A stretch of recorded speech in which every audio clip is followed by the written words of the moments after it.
O ministro da Fazenda, Fernando Haddad, afirmou que o presidente Lula fez um apelo para que as medidas fiscais não sejam desidratadas pelo Congresso. Haddad se reuniu na manhã de hoje com o presidente Lula para discutir a reforma tributária e o corte de gastos. Após o encontro, o ministro conversou com a imprensa. Vamos ver o que ele falou. O apelo que ele está fazendo é para que as medidas não sejam desidratadas. Nós temos aí um conjunto de medidas que garantem a robustez do arcabouço fiscal. Nós estamos muito convencidos de que vamos continuar cumprindo as metas fiscais nos próximos anos. Aliás, para surpresa, de alguns, nós não só não alteramos, como vamos cumprir a meta de 2024. Sérgio Zagarino, eu juro que eu quero ser otimista, mas eu não consigo acreditar. Levanta um pouco meu astral, porque com 16 bilhões de reais de Lei Rouanet, 50 bilhões com esse Congresso que quer cada vez mais, já cedeu ministérios e mesmo assim o apetite voraz continua. Eu vi um pacote de gastos que eu não vi corte de gastos. Por favor, fala alguma coisa para a gente ter um pouco de otimismo, porque eu sei que o Guilherme Mendes vai vir chutando um monte de número, mas eu quero ouvir de você. Traga bons números reais, por favor. Boa tarde, Capês, boa tarde a toda a nossa audiência, nossos telespectadores. Infelizmente, eu não tenho uma perspectiva de 2025 positivo com o ministro Fernando Haddad ainda na Fazenda.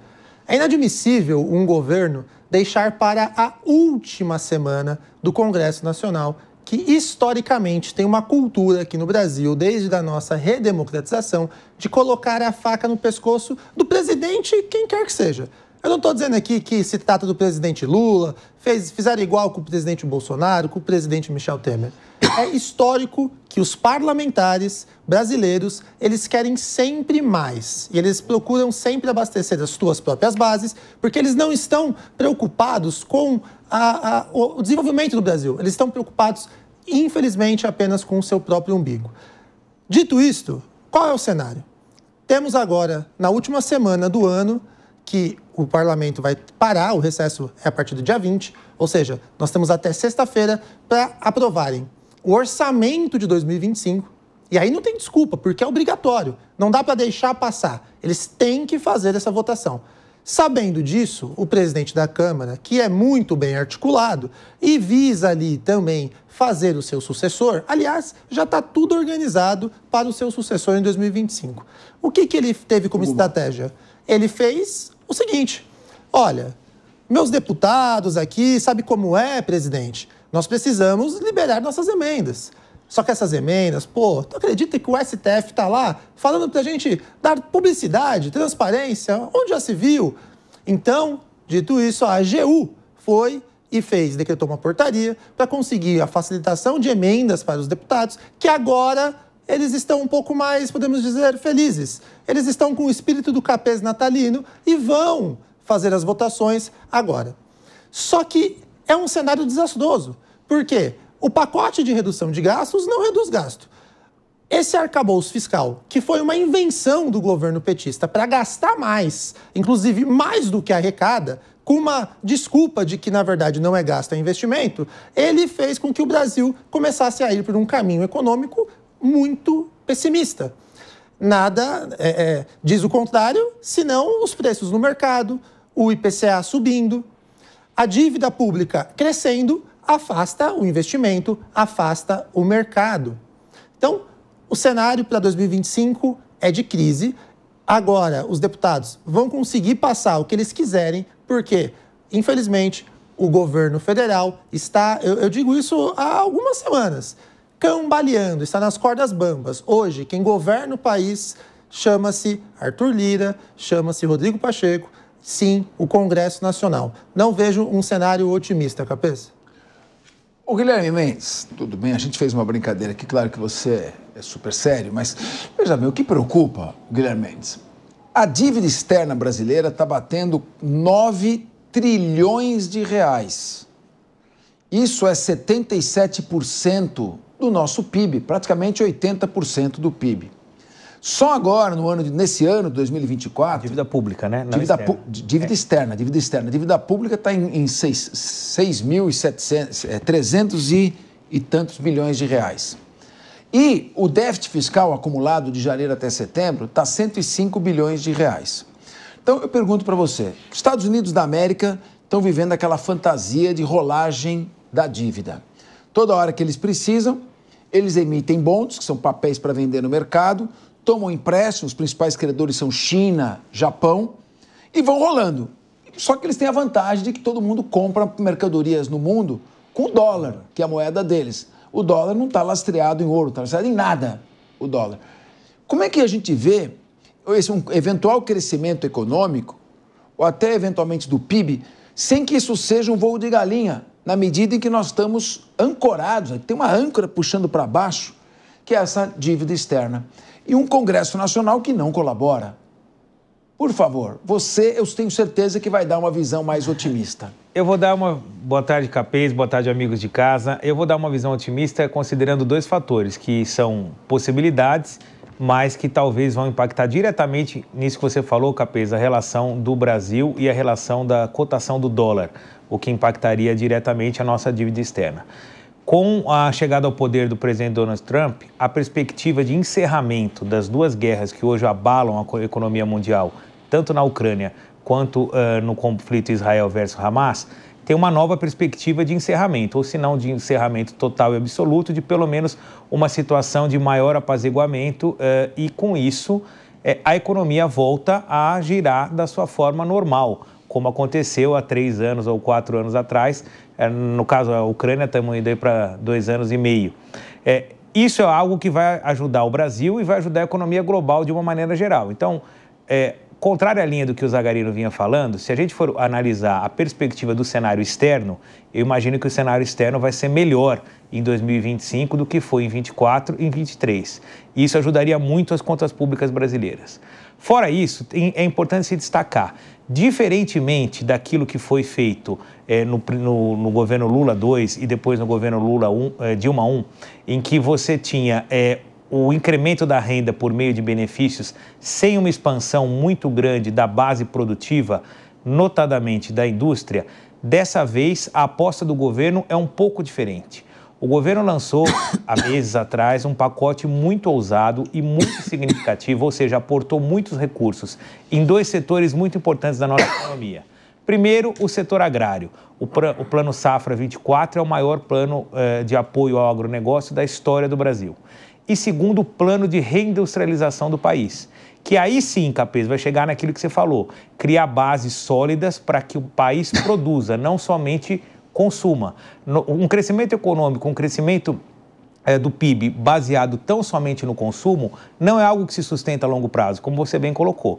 Agora, na medida em que a indústria brasileira pode voltar a competir em pé de igualdade, não só na América do Sul, como em alguns mercados no mundo afora, tal qual já ocorre com o agro, em que nós somos líderes, isso pode sim ajudar a ter um crescimento mais sustentável. Eu aposto que 25 vai ser melhor que 24. Muito bem, tomara que você esteja certo e os meus temores não se concretizem, mas com uma carga tributária elevada é difícil a indústria se recuperar.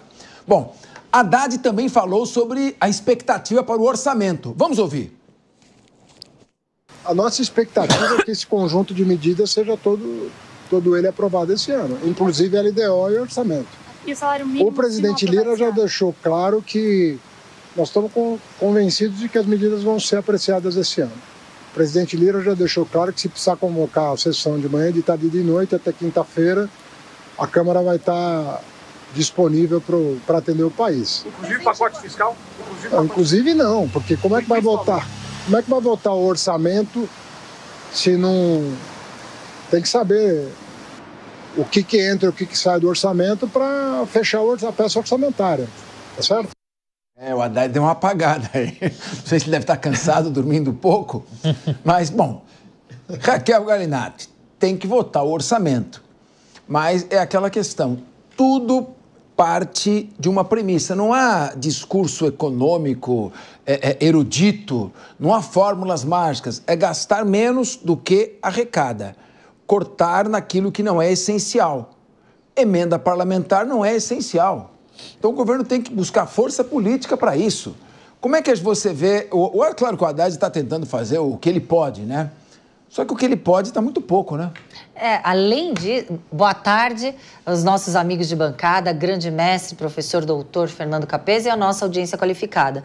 E, além disso, uma regra rigorosa quando a gente fala em finanças públicas, um compliance de finanças públicas de forma rigorosa, a boa aplicação, a eficiência dos recursos públicos, a análise desses contratos e do direcionamento dos recursos públicos. Claro que seria um montante também significativo para os cofres da União. Meu querido Rodolfo Maris, para o país ficar feliz... Como é que faria? Como é que você vê a possibilidade do Congresso? O Congresso deveria ter um espírito mais patriótico. Não é possível que cada um dos 503 deputados federais e dos 81 senadores, claro que não são todos, fique pensando nas obras que vão ser feitas pelas suas próprias empresas. A Polícia Federal tem feito seguidas operações. É rolo no dinheiro que vai para a ONG, é rolo no dinheiro que vai para a realização de obras. Agora, recentemente, 1,4 bilhão de reais para obras contra secas. E dinheiro desviado. Em São Paulo, no Nordeste também, no Brasil inteiro está acontecendo. Então, eu pergunto a você, com um congresso como esse é complicado, não? O presidente talvez devesse viajar menos e cuidar mais da articulação política. Boa tarde, Capês. Muito obrigado pelo presente aqui. Vou usar uma matéria que eu estou tendo na faculdade, o processo penal. Muito obrigado. Vou ficar todo orgulhoso quando a professora falar qual o doutrinador. Eu vou falar Fernando Capês, assim como foi no penal no primeiro semestre. Muito obrigado pelo presente. Bom, dito isso, Capês, a gente tem que pensar em quais são os políticos que nós estamos colocando no Congresso. Quem manda no país é o parlamento, quem manda no país são os congressistas. A hora de você votar, é hora de você ter a consciência de que esse superávit, esse débito, toda essa questão financeira do país passa pelas mãos daquele que você colocou como político lá dentro. Mas eu vou fazer um adendo aqui, Capês, em cima da matemática, em cima dos números que os meus amigos apresentaram aqui. Eu quero fazer um adendo, porque o orçamento de 2024, por exemplo, lá no começo, no final do ano passado, cerca de um ano atrás, era de um superávit de 29 bilhões. O que será que aconteceu? O que será que aconteceu? Outro dia eu falei aqui que o Haddad estava equilibrando pratos e como equilibrista ele estava se dando muito bem. E se a gente for colocar no papel o que ele está fazendo, seria dito um milagre. Porque nós estamos vendo taxa daqui, taxa dali, muito mais impostos do que aqueles do que foram previstos lá no começo de 2024. E cadê esse superávit de 29 bilhões que o governo prometeu? Essa é a grande questão, Capês. Então, é que chega uma hora que você tem que enfrentar a dura realidade. Não dá mais para desviar a atenção para essa bolha de acontecimentos de Brasília, ou para os Yanomamis, ou para a Mata da Amazônia. Agora é hora de administrar o país, de gerir o país. Então, nós temos que analisar, porque se não tem outro jeito, se não quer cortar gastos, então vamos arrecadar.